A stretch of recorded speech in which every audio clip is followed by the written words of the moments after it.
Hi everybody, and welcome back to today's video, which will feature this imported Chinese maple, Trident maple, or kaeda in Japanese. It was purchased from a gentleman who has retired from field growing, but there was, I think there was 5 of them that I brought in, all field grown by him. I'm not sure how many years it took him to do it. But they all have phenomenal trunks. So for the last couple of months, I've just allowed it to develop without pruning it at all, fertilizing and watering, and just to allow the branches that developed just to grow crazy. It is now late spring, early summer. It's now a good time to go back in and to select the branches that I want to continue growing on and remove those that are just a waste of energy. So you might ask the question, why now? Why early summer or very late spring? Do I want to do this work? Obviously you want to work with a tree that has a lot of energy, because then with a lot of the techniques that you apply to them, I suppose that's that's generalizing a lot, but you would want the tree to have a lot of energy at that particular point when you apply the technique, so that it is strong enough to respond to it. So the scope of the work is going to involve defoliating the tree, or much of the tree, so that I can actually see into the interior. It's obviously impossible to see into it now. It's just a bush. And then, as I mentioned, I would be removing growth that I don't want. And then you'll see, once you see the trunk exposed, you'll see that there's a lot of areas that have been filled with cement. In my opinion, poorly done. And my intention is, where possible, to either remove the cement and redo it, and then or other areas that need to be treated, to do that. But the important thing is that now is a good time to do that, because particularly on Trident maples, their sap flow is quite strong in spring. And so what you don't want is this bubbling or this rolling, swelling callus formation, which is what you will get in early spring if you had to do this work then. So the sap flow is a lot weaker now, but it's obviously still flowing well. And so now is a good time to do that kind of work, because then the subsequent healing that takes place is not going to be so aggressive. In some cases, the healing is actually so aggressive that you need to remove that callus tissue again, because it has swollen too much. So as I said, the first step will be to remove the leaves, and I will be trying to keep the leaves at the tips of the branches, as well as not pruning any of the tips. The moment that you prune the tip, the leader of that branch, it will stop elongating, and it will those auxins will be redistributed along the branch, and you'll start getting side branches. So at the moment, I don't want that to happen. I am using the growth that is here will be used as sacrifices, because that will be used to help callus the scars. That's also something else that I should mention. Sometimes you want to keep branches, removing them later, but keeping them for the moment, because they might serve a purpose other than contributing to the future structure of the tree. Perhaps they will just be used to help callus scar, because the sap flow that is going into that branch, or drawn by that branch, is going to help promote the callus formation. And so sometimes, and again on this tree as well, I'll see there might be some branches that I have no intention of keeping, but for the future structure of the tree, but they might prove useful for other purposes. So I'll have to go through that as on a case-by-case basis. Now, if you want to, you can of course prune out these leaves with a pair of trimming scissors, but this pulling of leaves works equally well. It's obviously tremendously faster, and so long as you don't pull out the base of the leaf as well, you won't have any problems with buds not being able to form there in the future, but it's just much faster.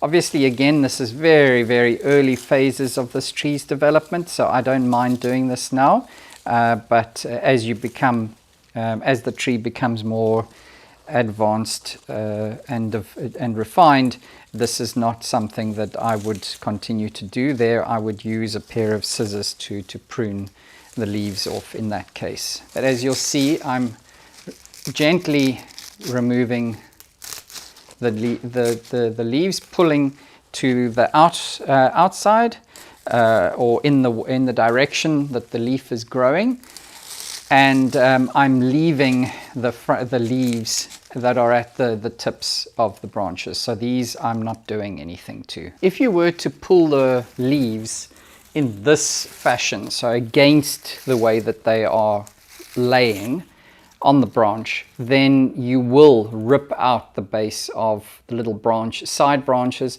as well as the leaf stalk, and that will damage any dormant buds at the base of that, and there you will not get a bud forming in the future.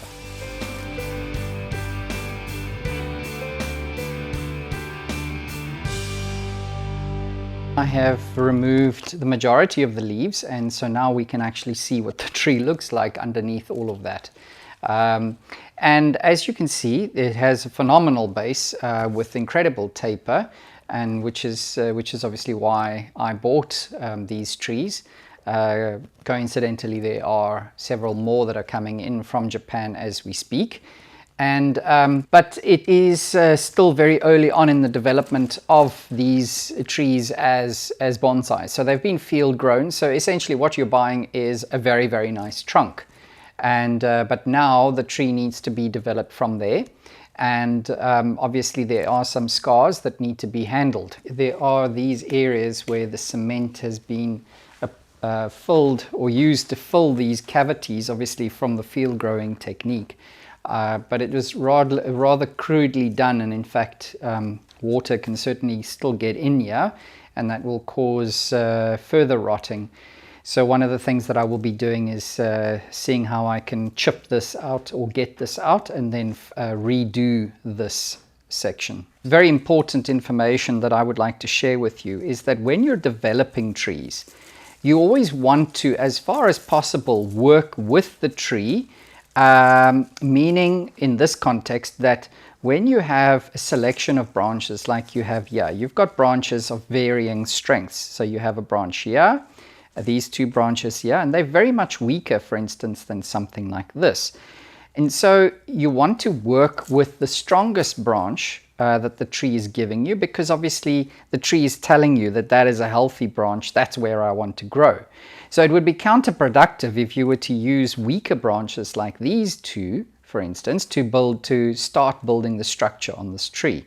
So I would rather remove these weaker branches and work with strong branches, because I'm going to be able to accomplish so much more in a shorter period of time with this branch than I am with this branch. Sometimes that might be the only options that you have, so obviously that's what you have to work with. But the moment that the tree gives you something, and you'll actually find, particularly with Tridents, that maybe this year, this is the best branches that you have. I'm just using as an example. These are the best branches that you have, and you keep working with them. But then next spring, the tree just pushes all of its energy into something new like this. And this is only a few months old, and those are already a year old, and you maybe become a little bit attached to these branches. It's better then to remove those branches and work again, as I've mentioned, with the strong ones. Now, when it comes to removing branches, I like to work with a root cutter, in fact, to do the first initial cut or cuts, and then go back with either a branch cutter or a knob cutter, so that because the root cutters are very robust tools, and they can take quite a beating, whereas my knob cutters and other such tools, they require a little bit of more delicate care. So I would use as you saw me now a moment ago, I used a root cutter to remove the bulk of that material, and then I went in with a knob cutter to give it a slight concave surface over which the callus can form. Now what you also want to be careful of is creating too large a scar at a single point with nothing above it, because then if there's no sap flow, no healing can take place. So sometimes if you have multiple branches in the same area that need to be removed, it's better to remove them incrementally. So over 1 or 2 years you develop you remove some branches, and then you allow that to callus over, and then you can remove the branches that you don't actually need or never intended to keep above it. You can remove those then once they've served the purpose of helping the callus to form.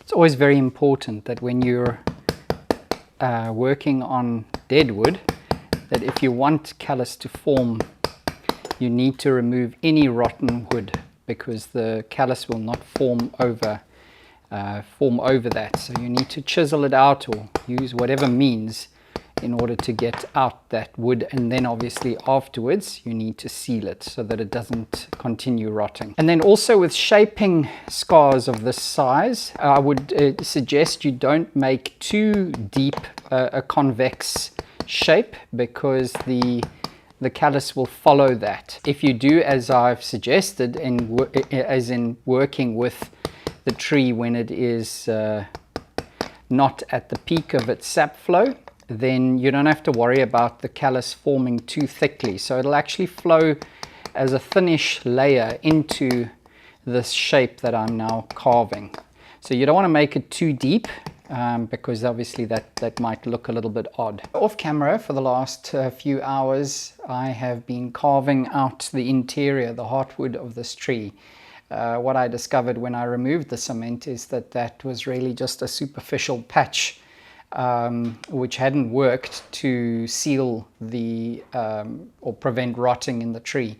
So what happened is that the cement layer on the top that was covering the scars, below that the wood just continued to rot. I needed to carve out all that rotting wood in order to get back to sound or good wood that I could now continue to the next step, which will be to fill the cavity. It's extensive, the cavity, but it can easily be filled with the cement. What I'm going to be using this time, I normally use something called rock set, which is a fast anchoring cement, but this time I'm going to be using a standard cement and gravel mix. Because of the size of it, I feel more comfortable using something like that, because it will be stronger, and because it essentially is going to form the core of the tree and needs to last for many, many years. So it was very important that I spent considerable time and effort in carving out all the rotten wood.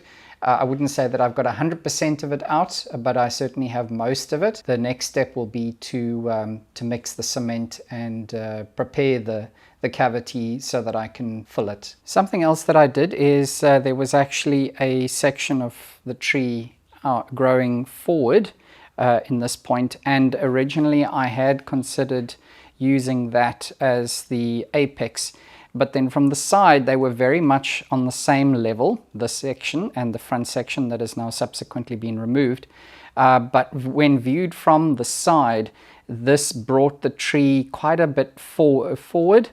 And so I then determined that if I was to build a canopy around that, it would sit too far over the center of the trunk.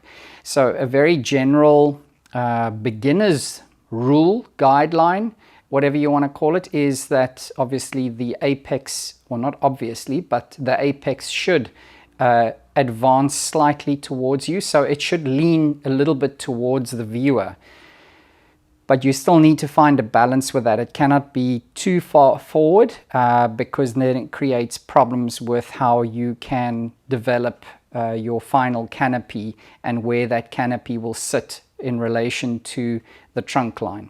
So that section has now been removed, and in fact this hollow goes all the way down to the base of the tree. You'll see from the reverse side now that I'll show you.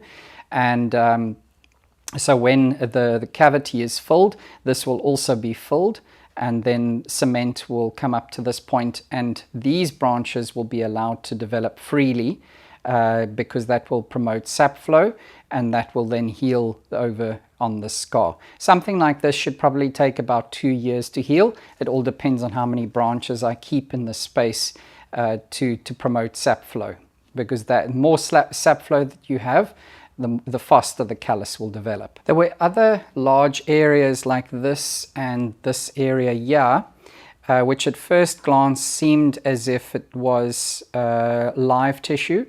But I lifted the bark a little bit and saw that in fact that area was dead. And so I carved away at it and removed wood until I got to the live cambium once again, and now I have sealed this area. Typical practice is that you would use a putty type sealer for larger scars, but for something of this size there's absolutely no point. But it is very important that one seals the wood because that will, if you don't do anything with it, it will just start to rot as well. And this is going to take 3 or 4 years to heal over. So you need to make sure that the surface that the callus is going to develop over is going to be in a good condition. And so it's very important that you seal it. I've used Top Gin sealer. That is my sealer of choice for this kind of application. So here you can see just to the extent of the rot. This is all hollow up into the apex or apical area. There are a few areas on the side where roots have rotted out. But I've carefully gone through the tree to look for where the live tissue is, and have carved and removed wood up until that point. Essentially, we're sitting with a shell. This can now be filled. That's not a problem because yes, this will take a few years to callus over. This is at the back of the tree, and there are several techniques that one can utilize for addressing problems like this. I must be honest, it's not something that I've never encountered something as dramatic as this. This is quite severe, but the problem still remains the same. It's just the size of the problem. So the solution will be to fill this with cement so that, removing the rotted wood obviously is the first step in the solution. And the next step is to now fill this with a cement-based or a cement product, because that will form a good structure on which the tree can continue to develop. Because this wood on the sides is fine. There's nothing wrong with that wood. But I don't want to leave this massive cavity as part of the tree. And so once it's filled and it has and the edges are then activated to promote the callus to start enveloping the cement, you know, it's provided there's sufficient branches to create or keep sap flowing then in all the different areas, then this will start to heal. It will take a number of years. I don't know. It really all depends. 5 to 10 years maybe that it would take to heal over entirely. It all depends on what else or how much I allow sacrificial branches to develop. You know, this is not the end of the tree. It will just be part of its history. Before I can fill the cavity with cement, I will need to make some sort of barrier to hold or prevent the cement from running out the sides. What I'm using here is a kind of a aluminium, I'm not sure exactly what it's called, but it's an aluminium tape that I think is used in waterproofing. Bought it from a hardware store some time ago, so I can't remember exactly what it's used for, but it has a very high tack.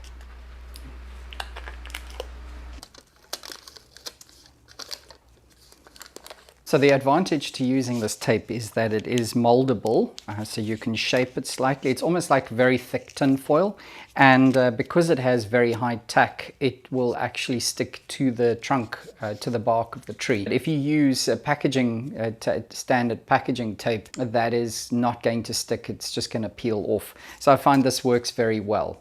And so as you've seen, I've just built up the areas, because that will enable me to pour the cement mixture into the cavity, because that is going to fill the cavity right up to the edges. So this is the mix of sand or coarse sand and cement and some stone, which I'll be using in the first pouring, so to speak, which will be at the bottom of the cavity.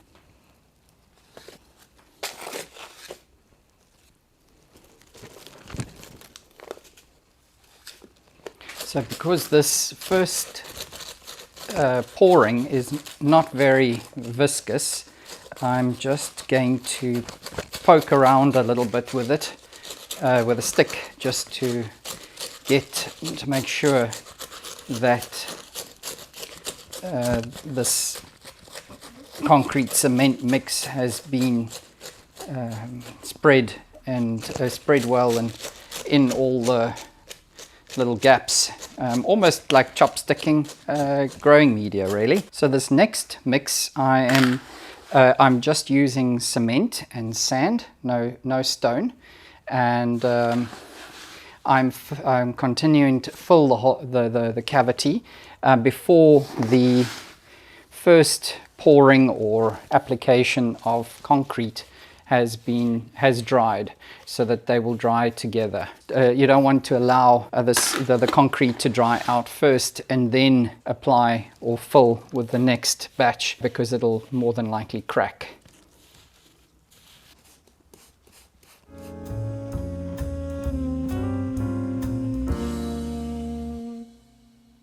For now, I am going to leave it to dry overnight, and then tomorrow I will then come back and scar or cut with a blade the edges, the live edges, and then seal over that.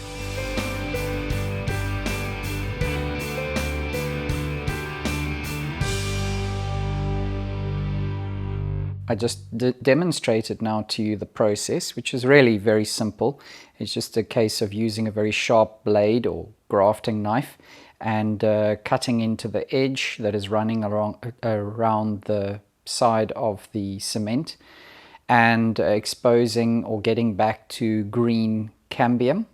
And once you get to that point, then you don't need to go any further than that, and then just afterwards seal the edge. You don't need to seal the cement, of course, but the edge you do need to seal, so that will prevent any infection, but it'll also keep that edge, the leading edge if you like, moist, and so that it can start to wrap over this surface. Now obviously an area of this size does present a challenge with regards to the healing and callus formation over this large and wide expanse.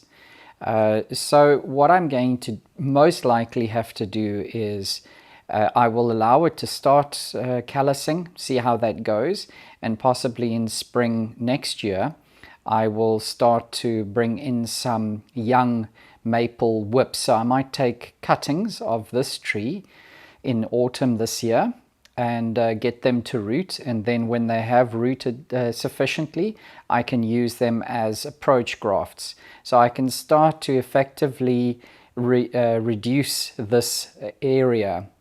So what you might do is do a graft across here, so that this space is that much smaller. I might do another graft across there, so that that space is much smaller. In this area, a little bit higher up here, it might be easier.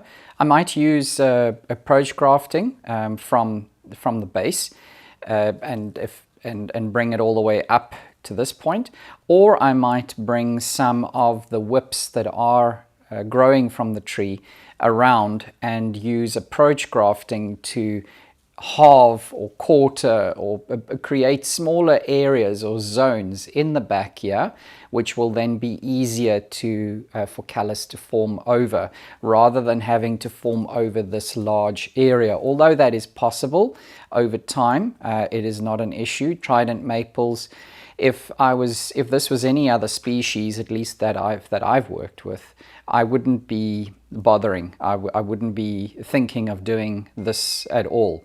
But because it's a Trident maple, I know that it has the ability to heal over large areas like this. But yet, nevertheless, it still would make it a lot faster if you actually used approach grafts or other kind of grafts to, well, it'll have to be an approach graft anyway, but whether you're using whips or separate seedlings or rooted cuttings to do it, but to effectively reduce these areas into smaller patches where it will be easier and faster for the callus to form over. So I hope that you've enjoyed this workshop. It's not a common, the techniques that I have demonstrated to you are not normal. I would certainly not describe it something that I see very frequently or have had to do very frequently. But it is certainly the approach to cleaning and filling is something that can be very useful, and which I do use, I wouldn't say often, but from time to time, on trees that require it, particularly those that have been field grown or collected, where an uro or a large open wound is not ideal. And does not add to the story or to the style that you're trying to create with it. I will have to monitor this tree and see where the live veins establish themselves, and I think this is going to be an ongoing, well, it's certainly going to be an ongoing project. And I suspect that there's going to be a fair amount of grafting that will be required. But I think that the effort will be worthwhile and will be rewarded in the coming years. It is a phenomenal trunk. It's very squat, very powerful, and I think one can create a very powerful tree with it. And of course very unique. And sometimes when we have projects like this, the tree may not necessarily be a showstopper, or you don't see it being a showstopper one day, but you can certainly hone your skills as a bonsai artist and practitioner with work like this to see what actions you take and the results that it produces, and then you improve your skills. So I love working with projects like this because it takes me out of my, I wouldn't say comfort zone, but I could say it's out of the norm. So it's interesting work. So thanks very much for watching, and I do appreciate it. I do hope that you've subscribed. If you haven't, please do, and like the channel, and please share the videos with people that you think might also enjoy watching them. Till next time, goodbye.